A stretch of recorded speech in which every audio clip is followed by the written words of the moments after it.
Assalamualaikum warahmatullahi wabarakatuh. Bismillahirrahmanirrahim. Alhamdulillahilladzi ja'alana min ahli sunnati wal jamaah. Allahumma salli ala bahjatil kamal wa tajil jalal wa bahail jamal wa syamsil wisal Sayyidina Muhammadin wa ala alihi wa ashabihi ajma'in. Amma ba'du. Fadilatul mukarramin, para kiai, para pengasuh pondok pesantren, guru ngaji, dan juga segenap pengurus Nahdlatul Ulama. Di sini hadir Khatib Syuriah PCNU Jember, Akhil Mahbub Kiai Haji Dawam Wahid.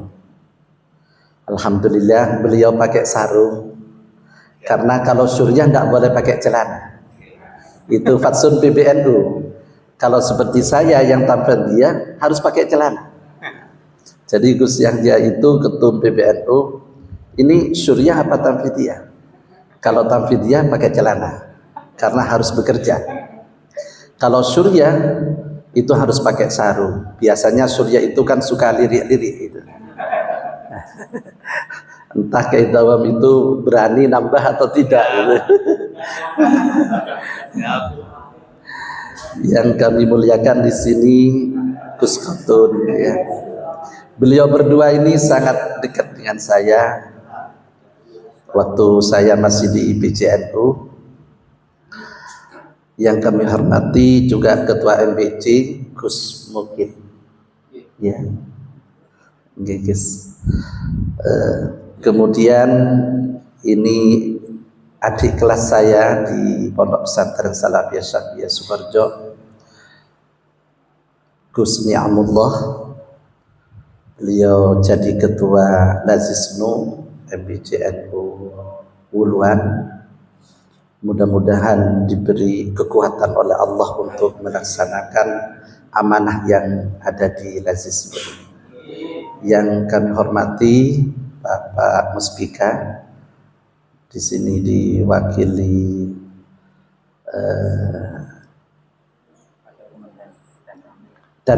mewakili dan Ramil dari TNI.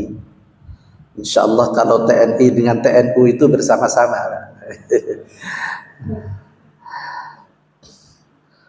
Para hadirin, di sini ada pengurus Fatayat, pengurus Muslimat, mungkin dari GP Ansor dan juga dari IPP NU dan IPNU yang hadir. Hadirin hadirat yang dimuliakan Allah.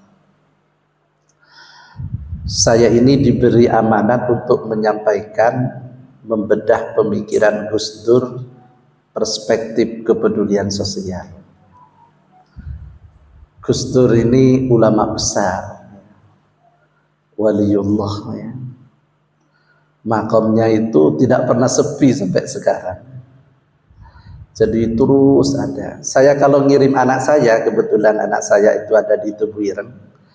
Kadang-kadang saya itu ada di ini, istirahat di terminalnya itu. Ya Allah, nggak pernah berhenti yang namanya bis, mobil itu terus-terusan. Makanya betul kalau ada yang mengatakan seperti yang disampaikan oleh Kiai Said itu, Gus Dur itu sampai sekarang tidak diperiksa oleh malaikat. Karena mulai sejak dimakamkan tidak pernah sepi makamnya itu. Selalu ada orang yang ngaji gitu kan. Para hadirin yang dimuliakan Allah, membedah pemikiran Gus Dur ini saya nggak berani kalau tanpa tulisan. Khawatir kalau ngomong sembarang nanti ngelantur. Iya kalau pas benar, kalau tidak. Seorang diri saya ini kok membicarakan tentang pemikiran Gus Dur. Artinya beliau itu di samping alim allama dan politisi, budayawan, bukan hanya diakui oleh dunia nasional tapi internasional. Saya ada cerita sebentar. Saya ini alhamdulillah termasuk santri yang dulu itu ya walaupun tidak dekat tapi sering ketemu dengan Gus Dur. Masih ada di pondok itu. Ma'had Ali Pondok Pesantren Salafiyah Syafi'iyah Sukoharjo itu kan proyek binaan PBNU. Jadi waktu itu Gus Niam mudirnya Kiai Haji Wahid Zaini. Salah satu yang tukang ngetik surat dan mengirim surat serta menghubungi kiai-kiai termasuk Gus Dur itu saya. Jadi saya sering ketemu sama beliau. Gus, ada salam dari Ki As'ad, ada salam dari Ki Fawaid gitu. Dan beberapa kali satu mobil gitu. Termasuk saya tahu persis bagaimana hubungan Gus Dur itu dengan kiai-kiai yang ada di atas gunung. Jadi Gus Dur itu mulai dari kota sampai kiai yang ada di puncak gunung. Itu kenal Gus Dur, dekat dengan Gus Dur dan sering pertemuan dengan Gus Dur. Pertemanannya juga aneh-aneh gitu. Karena saya ikut, tahu-tahu jam 1 malam, jam 12 malam gitu. Pertemuannya.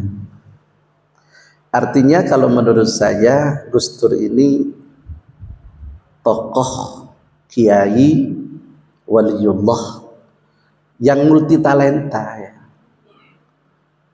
Sampai ada yang menjuluki wali yang yuhibbunal awliya itu. Jadi wali yang disenangi oleh para aulia. Termasuk saya ini, dan pernah saya tulis dan itu tulisannya viral. Ketika Gus Dur insya Allah wafat kurang tidak sampai 1 bulan. Beliau cuci darah, saya bertiga di rumah sakit Jakarta. Saya, Rasaleh, kemudian Gus Dur. Saya disuruh masuk. Masuk itu misbah itu katanya. Sama Rasaleh masuk. Sambil cuci darah beliau tiduran itu. Guyonan itu Gus Dur. Memang humoris beliau itu. Guyon Gus Dur itu walaupun orang seperti saya itu diajak guyon sama Gus Dur itu. Diajak guyon sampai beliau cerita waktu saya itu ditunjuk oleh Kiai Haji Raden As'ad Syamsul Arifin menjadi ketua umum PBNU. Jadi kalau dulu itu muktamar di Situbondo 1984 ahli wal akdinya, ahwanya itu tunggal. Jadi yang menunjuk itu peserta muktamar memasrahkan sepenuhnya kepada Kiai As'ad untuk menunjuk ketua umum PBNU dan Rais Am PBNU. Gus Dur cerita itu ke saya. Jadi dulu itu saya duduk-duduk sama Kiai As'ad, ada kiai dari Malang bilang, "Assalamualaikum Kiai," katanya. "Ya, ada apa?" "Saya punya usul. Ketua umum PBNU itu kalau bisa diberikan kepada Kiai Tolha." Kiai As'ad langsung menjawab, katanya Gus Dur, "Oh tidak, Nabi Khidir sudah menunjuk Gus Dur untuk menjadi ketua umum PBNU." Artinya ini baru pulang, Nabi Khidir ini baru pulang dari sini katanya. Artinya komunikasi antara Kiai As'ad dengan Gus Dur kan ada Nabi Khidir di sini. Nah, kurang tahu kiai-kiai sekarang ini bisa enggak ngomong-ngomong ngobrol dengan Nabi Khidir ini. Ya paling Khidir-Khidir yang ada di Buluan ini. Jadi itu saya menerima langsung cerita itu dari Gus Dur. Artinya para hadirin, NU ini insya Allah akan selalu dijaga. NU ini bukan sembarang organisasi. Makanya saya itu oleh Mbah Muhyiddin Muzadi, Ki Hasyim Muzadi, karena saya sangat dekat itu ya hubungannya dengan beliau itu.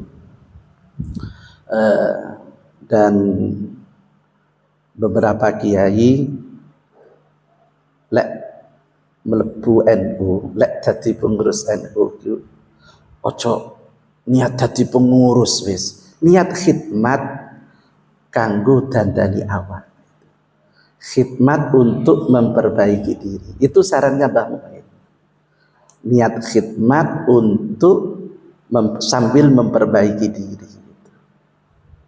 Jadi alhamdulillah saya walaupun pernah jadi pengurus PCNU ya, lama dengan Kiai Dawam ini, hampir 20 tahun di PCNU Jember, kemudian di PWNU, sekarang khidmat di Lazisno PBNU, ya saya selalu niati khidmat kepada ulama, khidmat kepada wali-wali, kepada muassis Nahdlatul Ulama. Itu saya niati seperti itu sudah.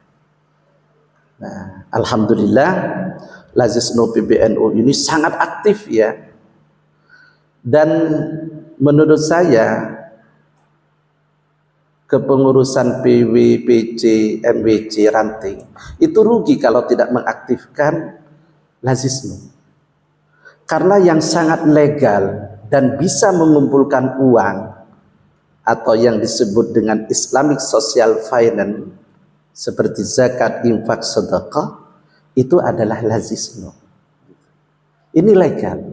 Di PB itu nggak boleh lembaga-lembaga lain ada bendahara. Jadi yang pegang uang itu bendahara PBNU dan Lazisno. Dan Lazisno itu ada manajemennya, kami aktif, selalu rapat ya. Makanya saya sarankan nanti ke Lazisno ini setiap minggu wajib rapat. Seperti Lazisno PBNU, setiap minggu walaupun dengan Zoom itu harus rapat.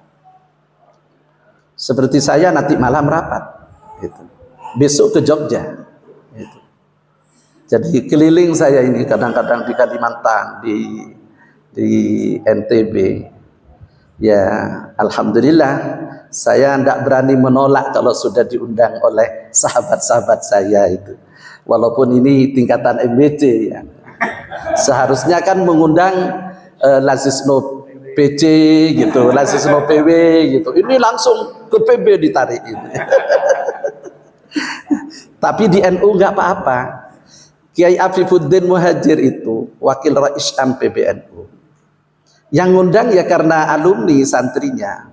Kebetulan jadi ketua ranting NU di Banyuwangi, di puncak gunung lagi. Kiai, katanya diundang di Kalipuro, Kiai. Ranting yang ngundang. Iya, kasihan itu berkali-kali ke rumah. Kalau ndak hadir ndak enak saya katanya. Saya ini spesialis ya kalau katanya teman-teman. Pengurus Lazisno PBNU, tapi pendamping pendamping wakil Rais Am PBNU yang nulis, yang mengatur jadwal begini-begini, terus termasuk mendokumentasikan pikiran-pikirannya beliau itu saya. Sehingga oleh teman-teman ini pengurus lembaga tapi rasa wakil Rais Am. Sehingga hotel-hotel saya itu hotelnya wakil Rais Am. Yang kadang-kadang kalau acara luar itu ya hotelnya bintang 5 gitu. Tapi kalau di NU bintang 9 gitu. Nah, sangat berterima kasih kalau Lazisno MBCNU Uluan ini dihidupkan. Mari ya. Insya Allah akan saya bantu solusi-solusinya nanti ya. Kalau perlu Gus sediakan forum khusus nanti ya, khusus pengurus. Nanti saya kasih tahu bagaimana manajemennya. Nah, karena itu harus pakai manajemen ya. Kalau tidak pakai manajemen, keuangan itu amburadul. Biasanya harus pakai manajemen nanti. Alhamdulillah saya dulu itu ketua Basnas Jember, sehingga ketika jadi Lazisno PBNU itu ya tidak pasif lah, bisa memberikan kontribusi pemikiran begini. Dan alhamdulillah 3,5 triliun satu tahun itu bisa didapat menurut catatan PBNU, catatan Lazisno PBNU. Kalau yang ke Palestina itu luar biasa, bermiliar-miliar itu sumbangan, dipercaya betul Lazisno PBNU itu sekarang. Uang itu turun terus mengalir dari berbagai pihak, ya. Nah, hanya 27 juta, Masya Allah. Nanti tak kasih caranya.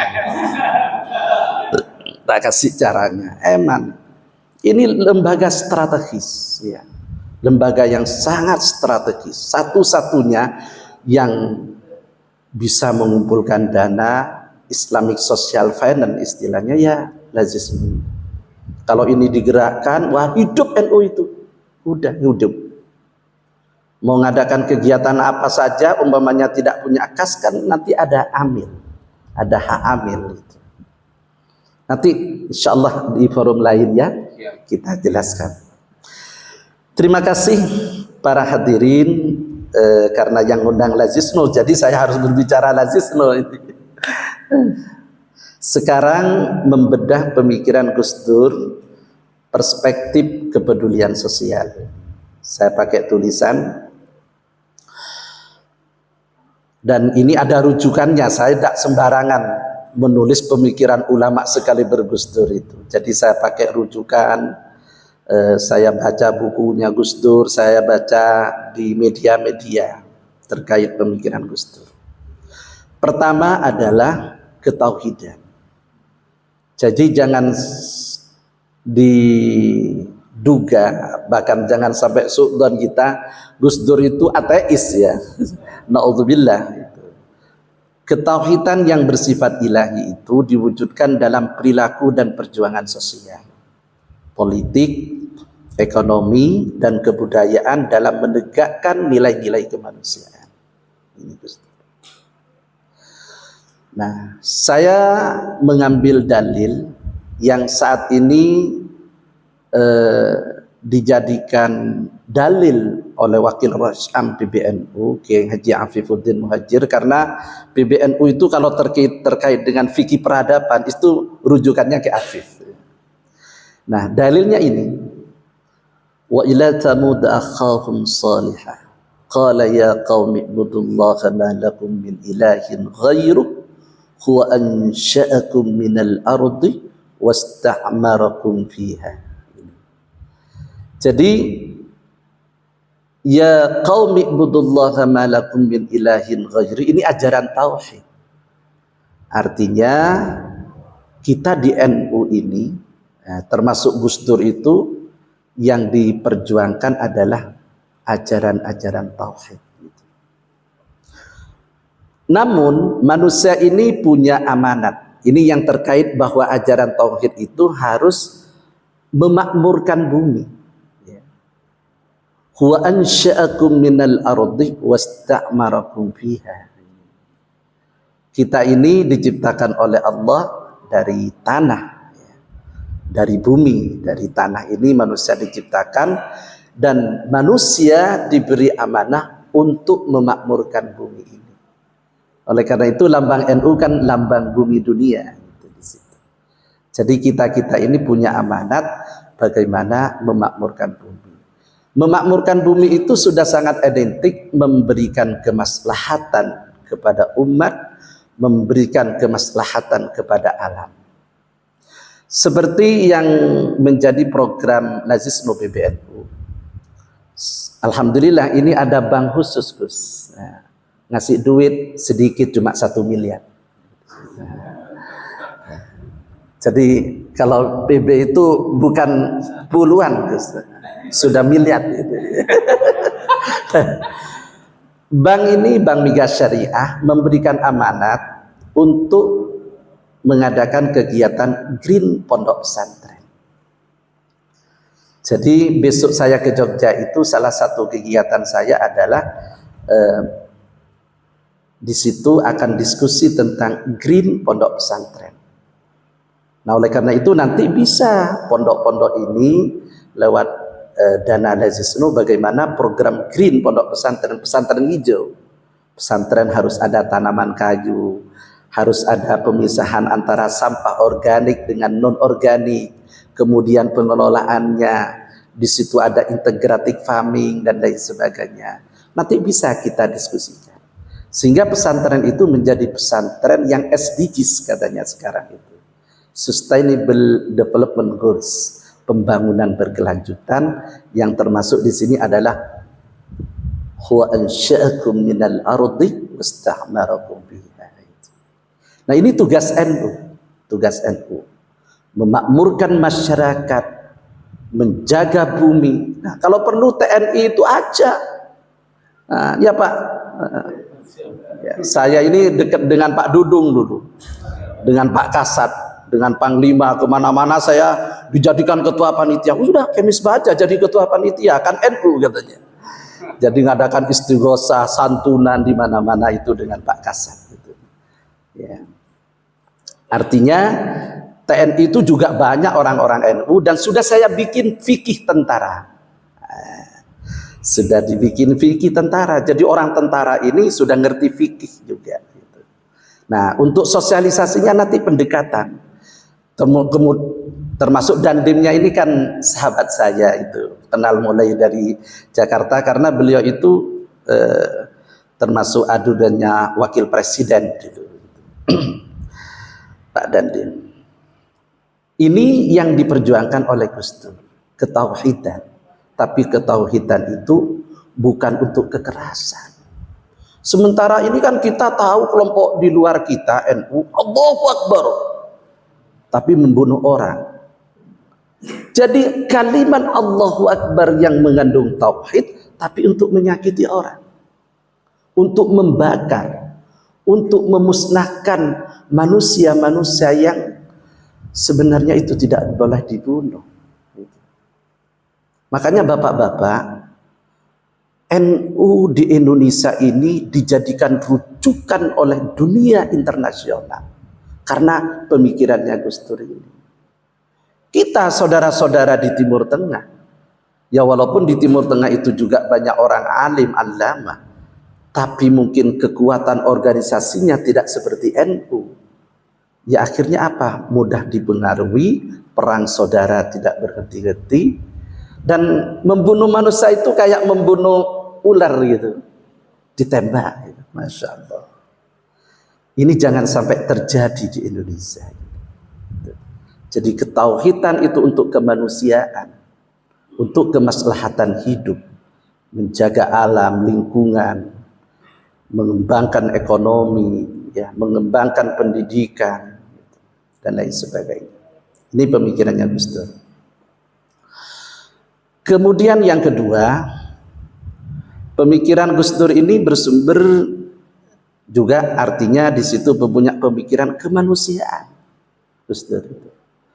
Sehingga ketika Gus Dur wafat, tidak hanya orang Islam yang takziah itu, semua agama, masyarakat dalam dan luar negeri takziah datang ke Gus Dur, mengakui bahwa Gus Dur itu adalah tokoh yang diidolakan mereka. Karena apa? Gus Dur tidak hanya memperjuangkan umat Islam, tapi Gus Dur memperjuangkan kemanusiaan. Kemanusiaan bersumber dari pandangan ketauhidan bahwa manusia adalah makhluk Tuhan yang paling mulia, yang dipercaya untuk mengelola dan memakmurkan bumi. Kemanusiaan merupakan cerminan sifat-sifat ketuhanan, kemuliaan yang ada dalam diri manusia mengharuskan sikap untuk saling menghargai dan menghormati. Memuliakan manusia berarti memuliakan penciptanya.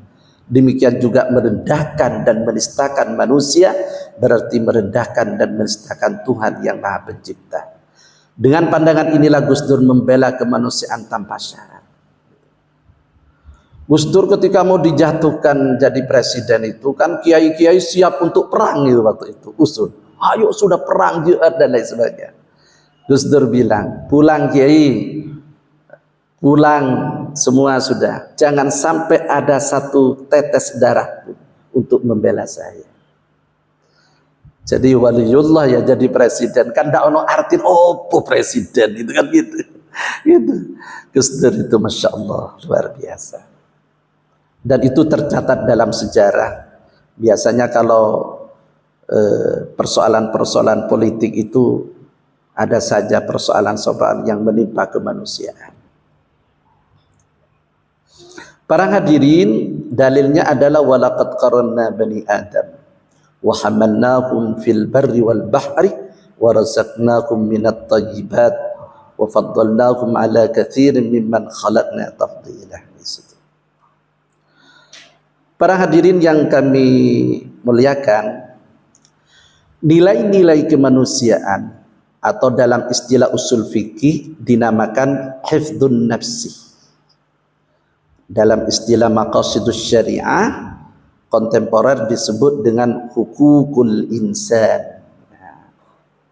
Di sini pemikirannya Gus Dur itu ada hurriyah, ya, kebebasan. Dua, kesetaraan, musawah. Yang ketiga adalah keberlangsungan kehidupan, hifdzul hayat.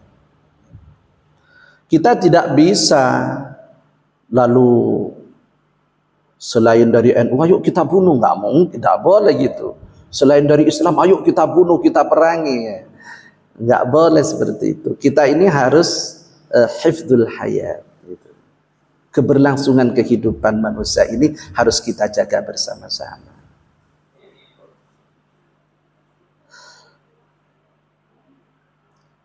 Karamatul insaniyah hiya asasun wa manba'ul hadarah.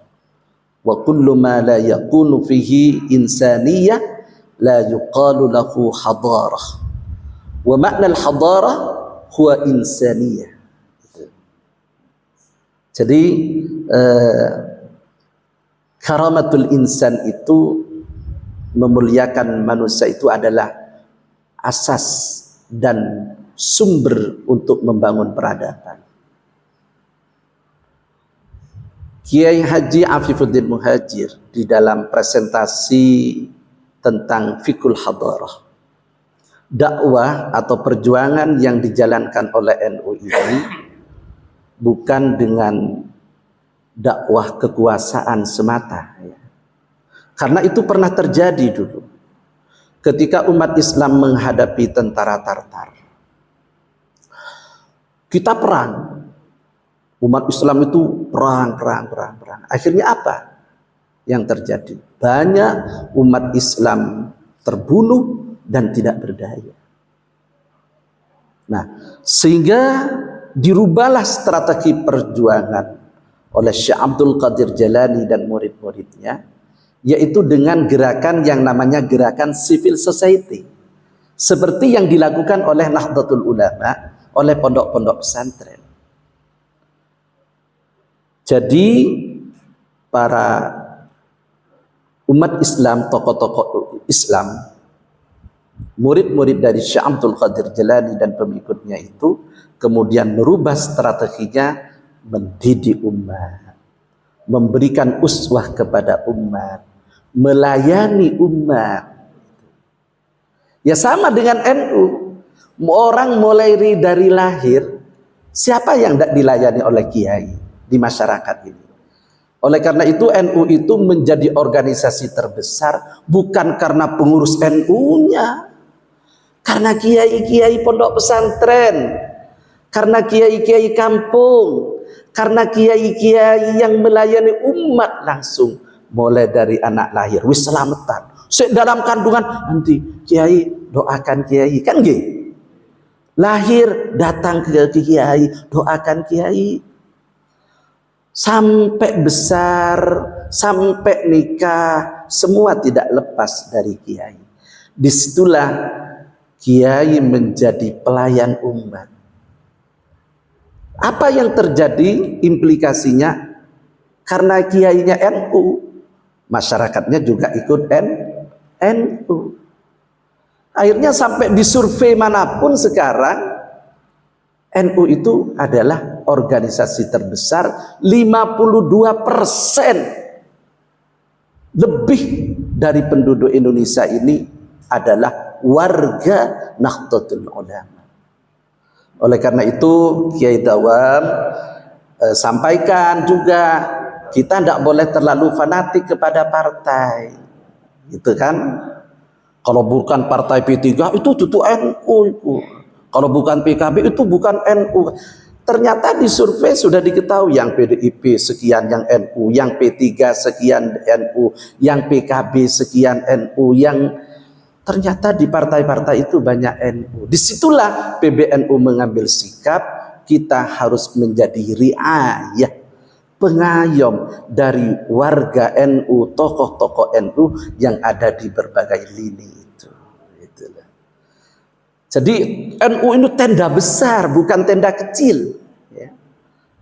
Di situ. Nah, apa untuk membangun peradaban itu? Nah, alhamdulillah sekarang ini NU luar biasa. Ya. Kemarin, yaitu gagasannya Gus Dur. Dan selalu ada Ning Yeni di situ, ada Ning Alisa di situ, ya. Pernah mengumpulkan tokoh-tokoh agama sedunia di Bali. Ada kegiatan R20 namanya, Religion 20. Tokoh-tokoh agama sedunia itu datang, taslim, hormat kepada Nahdlatul Ulama.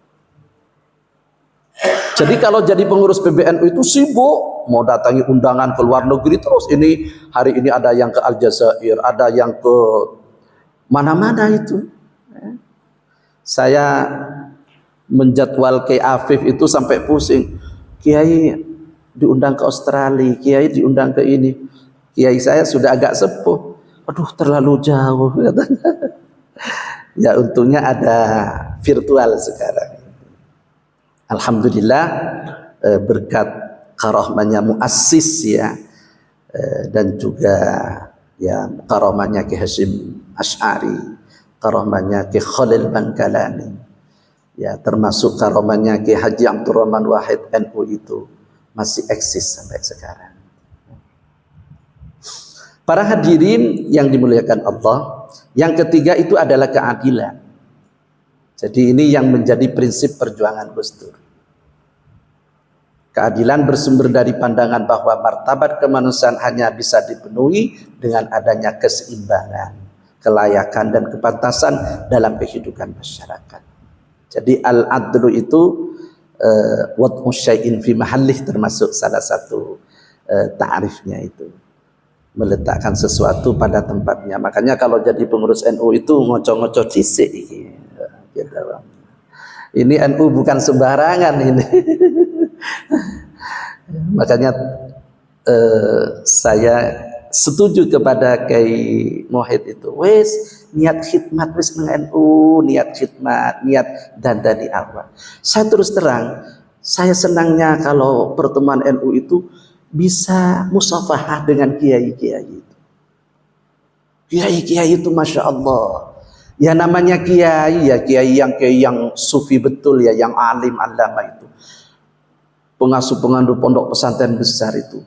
Beliau kan ibadahnya sudah insya Allah terjamin. Beliau ngimami jemaah, kan gitu. Beliau tidak lupa tahajudnya, beliau tidak lupa wiritan, beliau tidak lupa membaca hizib dan lain sebagainya. Bahkan tirakat itu untuk umat. Jadi kita ini, dan saya yakin di ranting-ranting ini banyak kiai-kiai yang seperti itu. Nah oleh karena itu teman-teman itu bilang masih pengurus PBNU, ojo sok-sok gawat gitu. Itu loh, ada kiai yang ternyata beliau termasuk orang yang sangat dekat kepada Allah. Situ. Keadilan, kemudian kesetaraan. Jadi Gus Dur itu tidak, ya orangnya saya tahu persis ya. Beliau itu ya kadang-kadang duduk-duduk itu di pinggir jalan gitu. Kadang-kadang beliau ya kumpul dengan orang-orang non-muslim, kumpul-kumpul dengan aktivis, kumpul-kumpul dengan mahasiswa. Ya saya lihat Gus Dur itu mulai dulu Beliau itu adalah orang yang memandang manusia itu adalah orang yang mulia, orang yang harus dimuliakan. Para hadirin yang dimuliakan Allah, sehingga kesetaraan ini harus kita perjuangkan. Nah, termasuk kegiatan Lazisno hari ini itu namanya kalau di SDGs disparitas, ya. Artinya tujuan supaya kita juga ngayomi orang yang disabilitas, gitu. Jadi harus kita muliakan juga mereka. Karena apa? Karena kemanusiaan di situ, kesetaraan. Jadi al-musawa bainan nas fi amamil khaliq. Kita punya kesamaan di hadapan Allah itu. Yang kelima adalah pembebasan. Pembebasan ini bersumber dari pandangan bahwa setiap manusia memiliki tanggung jawab untuk menegakkan kesetaraan dan keadilan, untuk melepaskan diri dari berbagai bentuk belenggu. Semangat pembebasan hanya dimiliki oleh jiwa yang merdeka, bebas dari rasa takut dan autentik. Dengan nilai pembebasan ini, Gus Dur selalu mendorong dan memfasilitasi tumbuhnya jiwa-jiwa mereka, jiwa-jiwa merdeka yang mampu membebaskan dirinya dan manusia lain. Ini diperjuangkan oleh Gus Dur. Saya masih ingat bagaimana Gus Dur itu berhadapan dengan Orde Baru dulu. Ya, orang NU yang sepuh-sepuh mungkin ngikuti ya, bagaimana sikap Orde Baru kepada tokoh-tokoh NU, kadang-kadang ditahan dan lain sebagainya. Itu Gus Dur melawan itu. Jadi perlawanan kepada Orde Baru itu luar biasa, Gus Dur. Saya tahu persis itu, dan saya masih nututi lah ya statement-statementnya Gus Dur. Dicegat di sini, diintimidasi, bahkan konon mau dibunuh dan lain sebagainya. Tapi Gus Dur itu kan termasuk la khaufun alaihim wa la hum yahzanun. Innal ladzina qalu rabbuna Allah thumma istaqamu tatanazzalu alaihimul malaikatu alla takhafu wa la tahzanu wa abshiru bil jannati allati kuntum tu'adun. Artinya apa? Manusia yang sesungguhnya itu harus la khaufun alaihim wa la yahzanun. Tidak boleh takut dengan intimidasi, tidak boleh diintimidasi, tidak boleh kita nakut-nakuti, kan begitu. Ini diperjuangkan oleh Gus Dur. Sehingga saya tahu persis dan mendengar langsung dawuh dari Kiai Haji Khotib Umar ketika ada seorang yang tanya, kenapa Kiai As'ad dengan Gus Dur itu sampai mufarraqah? Dawuhnya Kiai As'ad begini kepada Kiai Khotib ketika ditanya, mufarraqah siasat. Jadi beliau itu mengatur siasat. Karena apa? Karena pemerintahan saat itu, penguasa saat itu tidak mau ada orang kuat di tubuh Nahdlatul Ulama. Sehingga untuk memecah itu mengatur bagaimana ada strategi yang dilakukan oleh Gus Dur dan Kiai Hasan. Nah, ini yang dipesankan ke saya oleh Kiai Khotib. Misbah katanya, nggih Kiai, kamu ini kok kayaknya dekatlah dengan kiai-kiai. Dengan kiai ini kenal, kiai ini kenal gitu. Iya Kiai, titip saya katanya.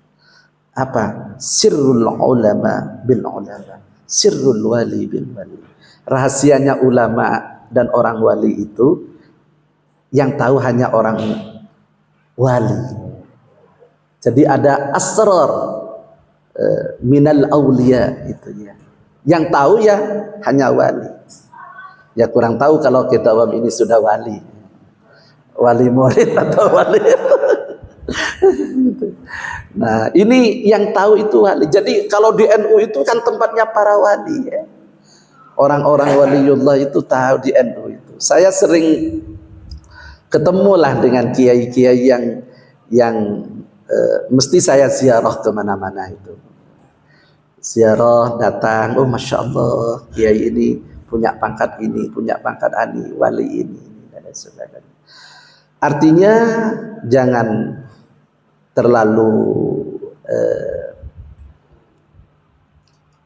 bimbang kitanya, jangan terlalu pesimis. NU Indonesia ini insya Allah selalu dijaga oleh para wali-walinya Allah.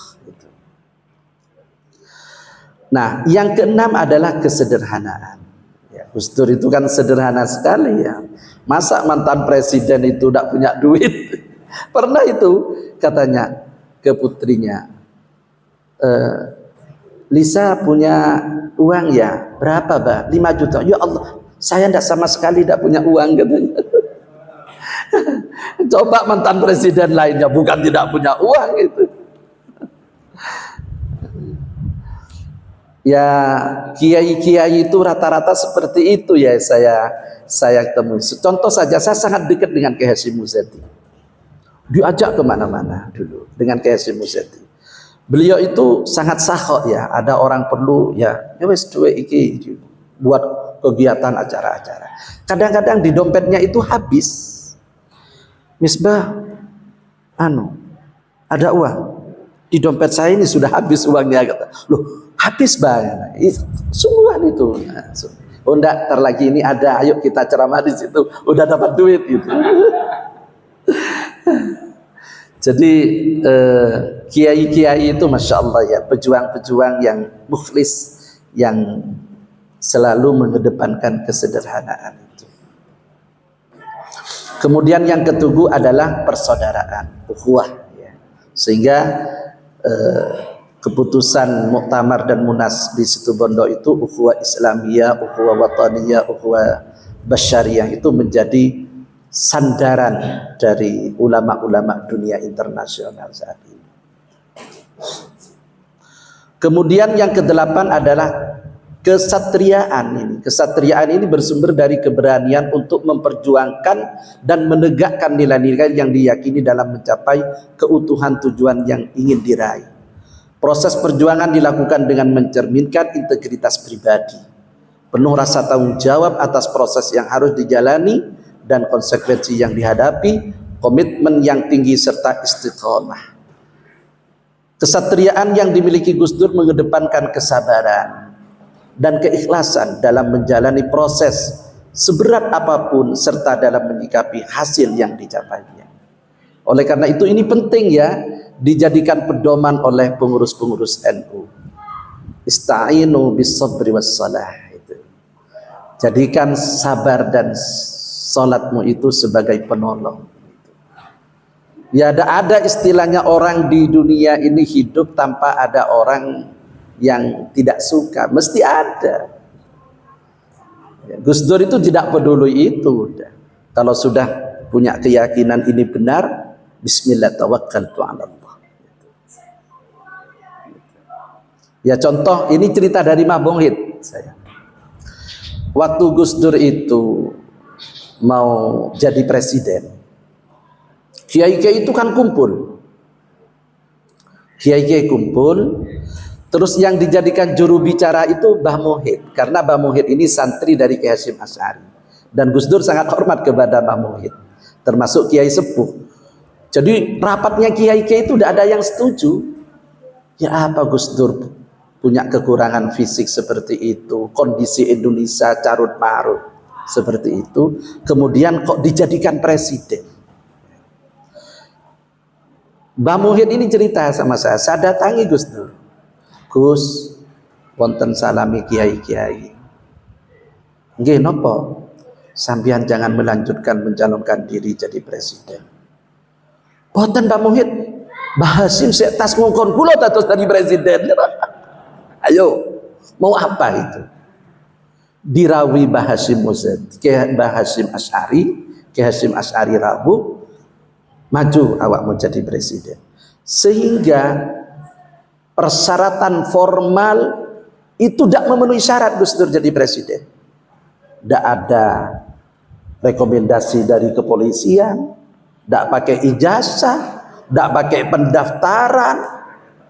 Jadi kalau secara administratif katanya Yusril Mahendra, sayalah yang paling berhak jadi presiden waktu itu.